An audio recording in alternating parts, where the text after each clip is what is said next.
భగవద్గీత ప్రథమ అధ్యాయము 16-18 శ్లోకాలు. అనంత విజయం రాజా కుంతీపుత్రో యుధిష్ఠిరః నకులః సహదేవశ్చ సుఘోషమణిపుష్పకౌ కాశ్యశ్చ పరమేశ్వాసః శిఖండీ చ మహారథః దృష్టద్యుమ్నో విరాటశ్చ సాత్యకీశ్చాపరాజితః ద్రుపదో ద్రౌపదేయాశ్చ సర్వశః పృథివీపతే సౌభద్రశ్చ మహాబాహుః శంఖాన్ దద్ముః పృథక్ పృథక్. అనంత విజయమను పేరు గల శంఖమును రాజైన కుంతీపుత్రుడగు యుధిష్ఠిరః ధర్మరాజు, నకులుడు, సహదేవుడు, చ మరియు సుఘోషము మరియు మణిపుష్పకము అను నామము గల శంఖములను, కాశీరాజును, చ మరియు పరమయిషు ఆసహ గొప్ప విలుకాడైన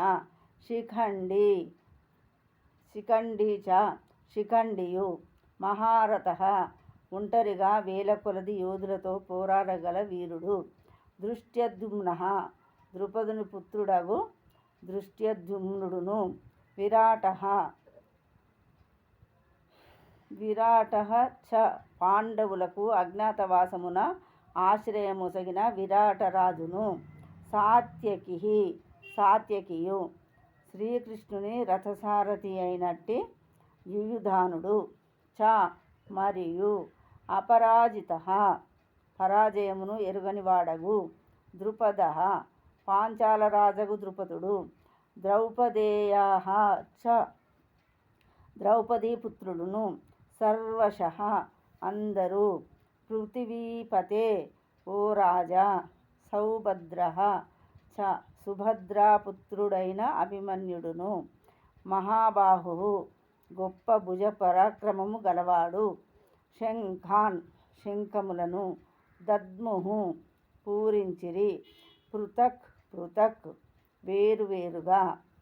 ఓ రాజా కుంతీపుత్రుడైన యుధిష్ఠిరుడును అనంత విజయమను నామము గల తన శంఖమును పూరించగా నకుల సహదేవులు సుఘోష మణిపుష్పకమనడి శంఖములను పూరించిరి. గొప్ప విలుకాడైన కాశీరాజును, మహాయోధుడైన శిఖండియు, దృష్టద్యుమ్నుడును, విరాటుడును, అజేయుడైన సాత్యకియు, ద్రుపదుడును, ద్రౌపదీపుత్రుడును, గొప్ప భుజపరాక్రమము గల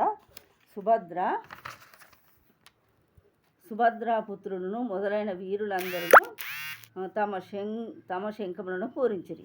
భాష్యము: అన్యాయముగా పాండుపుత్రులను మోసగించి తన పుత్రులకు రాజసింహాసనమును కట్టబెట్టుటకు ప్రయత్నించటం అనేది అధర్మయోచన ఏమాత్రము ప్రశంసనీయము కాదని ధృతరాష్ట్రునకు సంజయుడు మిక్కిలి నేర్పుతో తెలియజేసెను. కురువంశమంతయు ఆ మహాసంగ్రామమున సంహరింపబడుడనడి సూచనలు అప్పటికే స్పష్టంగా కనిపించెను. పితామహుడైన భీష్ముడు మొదలుకొని మనుమలైన అభిమన్యుడు వంటి వారు మరియు ఇతర అనేక ప్రపంచముల నుండి విచ్చేసిన రాజులను యుద్ధరంగమున నిలిచి ఉండిరి. వారికందరికీ మృత్యువు తప్పదు. ఈ విపత్తులకన్నింటికి ధృతరాష్ట్రుడు తన పుత్రుల ఆలోచన ధోరణిని ప్రోత్సహించుటయే కారణము. జై శ్రీకృష్ణ.